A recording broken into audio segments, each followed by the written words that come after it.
The new edition of Dungeons & Dragons is upon us because Wizards of the Coast hasn't only revealed a new trailer explaining their vision for the core rulebooks coming out in 2024, they also reveal an insanely good looking virtual tabletop, official D&D virtual tabletop, and give us playtesting material we can download right now to see what exactly they are changing. And I have to say, I love where they're going with this.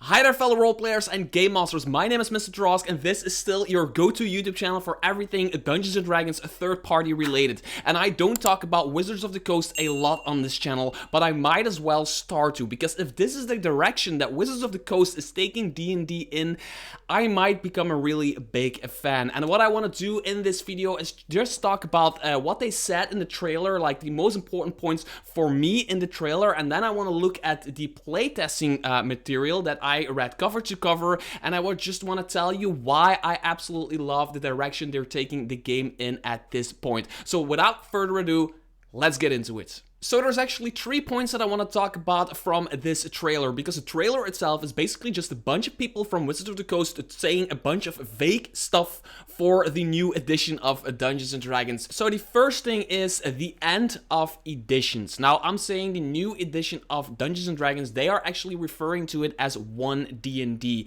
It's kind of like the playtest for 5th edition was called D&D Next. This one is called One D&D. What the eventual name will be for the Dungeons & Dragons of 2024, I don't know, but they're just calling it One D&D, and they're actually literally saying that now they just want to have D&D. Period. No edition, 6th edition, 7th edition, or whatever. And I really like that. They want to use the 5th edition rules that are very well known, very well loved, very much played, and they just want to add on top of that. Also, if you use the rules from this new version of the core rulebooks, you get to play together with people who use the old rules. I think it's all going to be pretty much backward compatible, or like your dungeon master can choose, we're using the old rules, we're using the new rules, or we're using the old rules for this and the new rules for that. There's a lot of like picking and choosing what rules sets suit your players, what rules suit your table, and what rules suit your dungeon master. So building on the foundation that is 5th edition, they're just going to add a bunch of new stuff that just make your game different and more versatile for you, which really reminds me of like third-party content. I do a lot of third-party content, and that's basically what everybody has been doing all along, and now Wizards of the Coast is doing the same thing with their own system, basically. Another thing they talk about is inclusivity. So I cannot go too deep into this because I am an average looking white heterosexual male.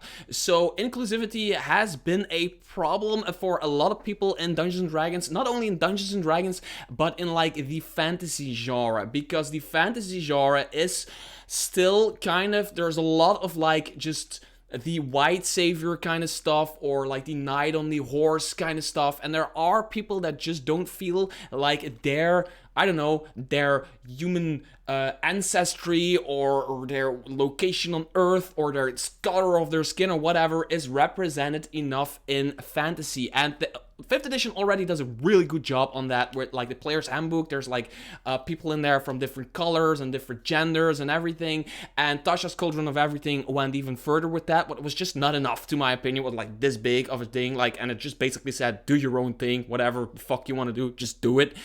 So now with this version, they really want to have the rules represent what they think is the right way to look at inclusivity. And I really like that they're doing that. I absolutely love that. And I absolutely also love the way they're doing that. So later in this video, we'll be looking at the playtesting material, and it just all makes a ton of sense. The third thing is the incredible looking virtual tabletop that I have an opinion about. Now, I don't play a lot on virtual tabletops. I only play on virtual tabletops if I have to, if people that I play with are on the other end of the world, or they have like COVID or whatever. But virtual tabletops are cool, and there's a lot of very cool virtual tabletops. There's a lot of third-party material on virtual tabletops, and what Wizards of the Coast is doing right now is they're building their own virtual tabletop. But they're building a awesome looking thing. Like, it's almost a freaking video game. It looks so ridiculously good, and I have a few issues with that. First of all, it's not going to be for everybody because probably my laptop will explode when I try to use that, because it looks so good. Second of all, it is built in the Unreal Engine, and I, as a video gamer, I personally absolutely despise and hate the living crap out of that engine. I don't know why, but all games, like 90% of games built in that engine, don't feel finished to me. The response is not there. There's stuff that's just off. It all looks really good on the surface, but it just doesn't really... It's not like a polished game. Like, there's a few really polished games, but other than that, I just don't really like the engine, so I hope you're doing good work with that engine.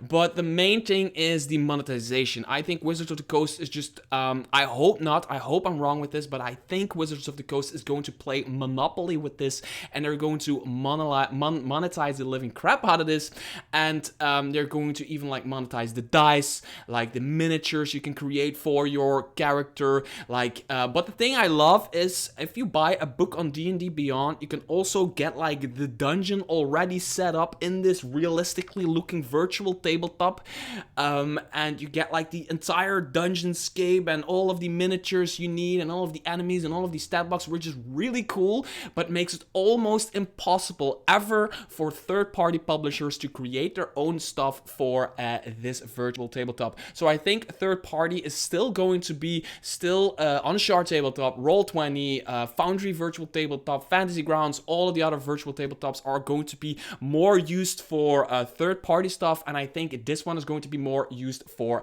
Wizards of the Coast adventures that look insanely cool, but I think there's going to be a ton of monetization. So probably the best news coming from this, and I almost forgot about this, is the digital and physical book bundles. They talked about this very briefly in the trailer, but they really want to start giving us a digital version on D&D Beyond of the physical books we buy.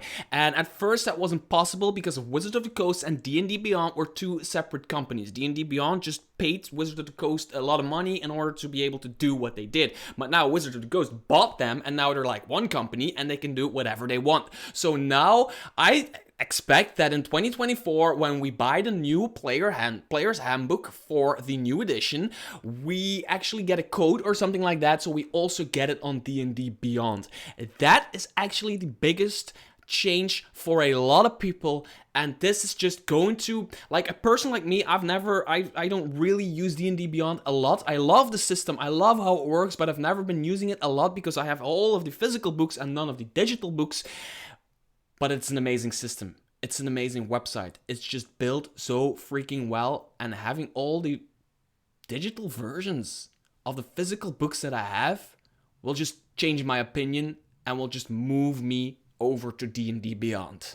Those were my most important takes on the trailer itself, so now I want to look at the playtesting material we got to see what they actually changed for the better, a lot of it.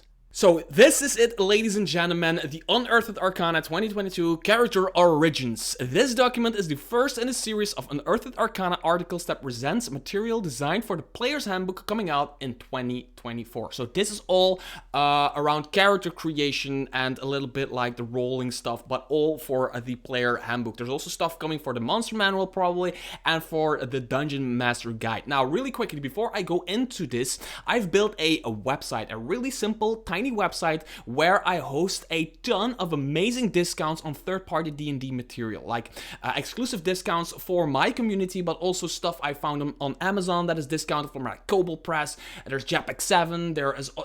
There's discounts on Shard Tabletop for Kobold Press material. There's all kinds of stuff. Just make sure to click the link in the description below. We'll dive right into this. So there's a bunch of changes they made. So I'm going to scroll through this. I read this cover to cover, but I'm gonna scroll through this and give you some of my takes on like the most important differences. There are more differences, and if you want to get all the nuances, make sure to check it out for yourself. So now, instead of like, you used to pick a race, then you picked a background, and then you picked a class, right? You still do that, but now what you get from those different things is different. For example, the most important part is now when you pick your race, and I'm going to pick, for example, the human. Well, let's start with the human. When you pick your race, you are, of course, a humanoid. Your size is medium or small. Absolutely love this. If you want to play like a really small person, you can play a small person. Your speed is 30 feet, 80 years on average, blah, blah, blah, blah, blah. You're resourceful, skillful, versatile. You gain a skilled feat or another first level feat of your choice. Feats have levels now, but other than that, what I want to talk about is if you look really close to you, you can see there are no ability score improvements in the race. This is, for me, I'm like, finally. This is like my main thing with Dungeons and Dragons. It always has been like, why? If I put like 5 people next to each other, like my brother-in-law has arms this big, right? But he ain't as fast as me, okay? But we're still both humans.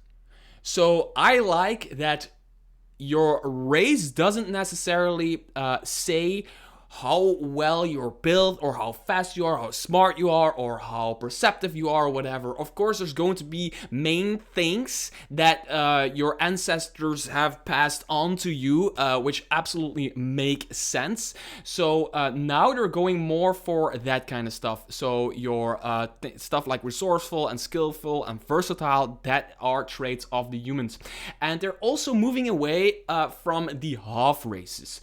Ardling, by the way, is a new race. Ardlings are supernal beings who are either born in the upper planes or have one or more ancestors who are originally there. They're bright souls, blah, blah, blah. They're like animal people. You can build a bunch of ancestries, and they're now having races. They have races, and then they talk about an ancestry. What is your ancestry within that race? So for the Ardling, it's exalted, heavenly, or idyllic, but they're kind of moving away from the I'm looking for it, children of different humanoid kinds. So all of these races are humanoids, right? They used to have a half orc, and they used to have a half elf. Where the half orc was, it's this. This is a half orc. This is a half elf. But instead of making them like races in and themselves, you can now pick and choose who your parents are. Kind of like the video I have that's literally about that. There's a third-party module that actually uses ancestries from different races in order to create your own half race. But this is where you can pick like your physical traits from one race and your game stats, like they say it right here, speed, size, speed, and special traits. You can pick that from another race, which makes you basically a half elf, a half orc, a half whatever. So you can take two humanoids, smash them together, and become a half race, which is really good way of approaching that. So now they don't have to make like a different race for every possibility, because there's like countless of possibilities, and that's why are half orcs a thing, but half tieflings aren't a thing in the player's handbook. So yeah, that's a really good improvement, but still you don't get any ability score increases. As a matter of fact, by the way, here's the Ardling. As a matter of fact, you get your ability score improvement. Also, like with the elf, you now pick an elf. You don't like pick a draw or you pick whatever. You pick an elf and you have an ancestry. And the high elf, you know the prestidigitation cantrip. Whenever you finish a long rest, you can replace that cantrip with a different cantrip from the arcane spell list. Or wood elf gives you different stuff. So they are kind of doing that approach, which basically still is the same thing as a race and a sub-race, but they are now calling it ancestries. Like you have your main race and then where you come from, more than what your sub-race is. Forest gnome, a rock gnome, but you get your ability score improvement. Oh, by the way, the orc made it into the game. So if you want to play a half orc, you can look at the orc stats and the human stats, so you can still become a half orc, no problem at all. If you want to play a half orc, just use the traits of the orc and the physical traits of the human and mix those physical traits together, and those game stats, you take them from the orc or the human. You can really match and mix and match, which is really a cool way of doing it. And then they look into the backgrounds. And There's something I love about this and something that I don't really love about this. What I love about this is that your background now, for example, an acolyte gives you +2 wisdom and +1 intelligence. Yes, it is what you've been doing in your life and what you've been good at in your life that defies your abilities. Like, when I have been reading a lot of books, I will probably have gained some intelligence. When I've been working out in the gym, I will probably gain some strength. When I've been playing basketball for like 10 years, I will probably gain some strength, but also some dexterity, also some wisdom probably. But an acolyte gives you +2 wisdom, +1 intelligence. It gives you also your skill proficiencies. There's also skill proficiencies in your race, but now also in your backgrounds. Tool proficiencies, a language, and a feat. Every background gives you a feat, it gives you ability score improvements, gives you language, a tool proficiency, and a skill proficiency. That is the way it's supposed to be. This makes way more sense to me personally than the other rules of 5th edition did. They were fun, but this makes more sense. This just makes more sense, right? Now, build your own background. This is where I'm a bit vague. I like, as a player, when I play a game, I like boundaries. I like not doing whatever the fuck I want to do, because that makes it a game for me. But that's really my personal opinion. I don't really want to go into that build your own background, because then you can just pick the acolyte and just pick a different feat, right? Because you've built your own background, you just copy paste everything from the acolyte and then you pick your own feat. So another background, let's see, there's other backgrounds in here. Gladiator gives you +2 strength, +1 charisma. The orc language for some reason. The guard gives you +2 strength, +1 wisdom, which makes sense for a guard, because as a guard you need to stand there, be strong, but also you need to be perceptive. So wisdom is really good. Athletics and perception absolutely makes sense according to the strength and wisdom. A gaming set for on your break, probably. Dwarvish, you can still change that because the rules say you can change that. And then the alert feat. So I really like where they're going with this. Another big improvement, so here are the languages, feats. Feats now have levels. I don't really know where they're going with this, but I'm open-minded. So the alert feat is now a level 1 feat. And as you can see, it has a pre-requirement. This one has none. And then it has the word repeatable. Is this feat repeatable? Can you take this feat multiple times? Yes or no? The alert feat gives you initiative proficiency and initiative swap. Really cool to have. It's a first level feat, so any character of first level can take it. If you meet the pre-requirements, and the pre-requirement in this case is none. But if you go to the medicine, what is it? There is a medicine, healer feat, which is also a level 1 feat. Pre-requirements none. Everybody can be a healer. Repeatable, no. You have the training and intuition to admire first aid on other care. So the healer was always something like you take, but you don't always use a lot, but they really improved on the feat, if I have to be honest. The battle medic, if you have a healer's kit, you can expand 1 use of it and 10 to a creature within 5 feet of it. You can use an action. That creature can expand 1 hit die. You then roll the die, and they then gain the hit points plus your proficiency bonus. And then there's the healing rerolls. When you roll a 1 on a healing throw, if you do like cure light wounds on somebody and you roll a 1 on your die, you can re-roll it. So this healer feat now also makes sense for a cleric or a paladin, right? Where it used to be like, no, I'm already a paladin, I don't need the healer feat because I have other healing spells, but now you can really do that. So all of the feats, so now you pick your race for your basic stuff, you pick your background for like what makes you next to your race, like there's your race, but then what makes you different from other people in your race. And then you pick your feats, which you get for free in your background, but also when you start picking feats, you pick your feats in order to really customize your character. And then there's something really cool. I really like this. It is this. There are now three spell lists. There's Arcane, Divine, and Primal spells. So instead of having a paladin and cleric separate spell list, they now have divine spells. And the paladin can pick and choose from them, and the cleric can pick and choose from them. They now have an arcane spell list, which is probably for, I don't know, bards and wizards.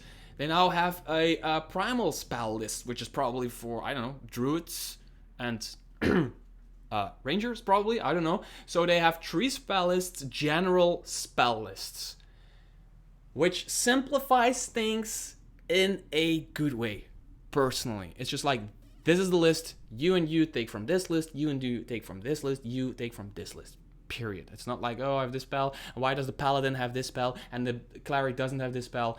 I love it. There's also a big difference in the critical hits rolling at 20. They went old school with this, right? When you roll a d20 on a d20 test, automatically succeeds. So critical successes and critical hits on a 20 are back. Critical successes were not in 5th edition for skill checks. A lot of people were using it for that, but they weren't officially in there. Now, they also say a player character rolling a 20 doesn't bypass limitations on the test, such as range or line of sight. The 20 bypasses only bonuses on penalties. So if you have to make a jump that is like 100 feet wide and you're just like a dude, you're not gonna make that jump. So it's just impossible. So rolling a 20 is not going to save that. But if there is a chance you might make it, according to the DM, of course, by rolling a 20, you will automatically make it. This is the same thing with critical hits. Critical hits are just automatically a hit, which is really good. I don't know if they went for the critical one, rolling a 1. I don't know if they're saying that here. I kind of forgot, but I just skimmed over this. And those are like the main takes I'm taking away from this Art and Arcana player options thing. Now, this is really early playtesting material, so all of it will probably change a million times before it's 2024 and the books come out, but I like just the general direction they're taking this. They're changing the way you look at creating a character. When you build a half-orc, you're just not just a half-orc, and all player character half-orcs are the same and they're all barbarians or fighters or whatever. Now you can really do your own thing with it while still having a rule set and not just saying do whatever the fuck you want. So Wizards of the Coast is actually making a good move with this one, to my opinion. And that's it, kind of my opinion on One D&D. That's what they're calling it, and I am still skeptical. I still have some issues with some things, but I will always have those. But in general, I am really excited to see where they're taking this on a broader scale.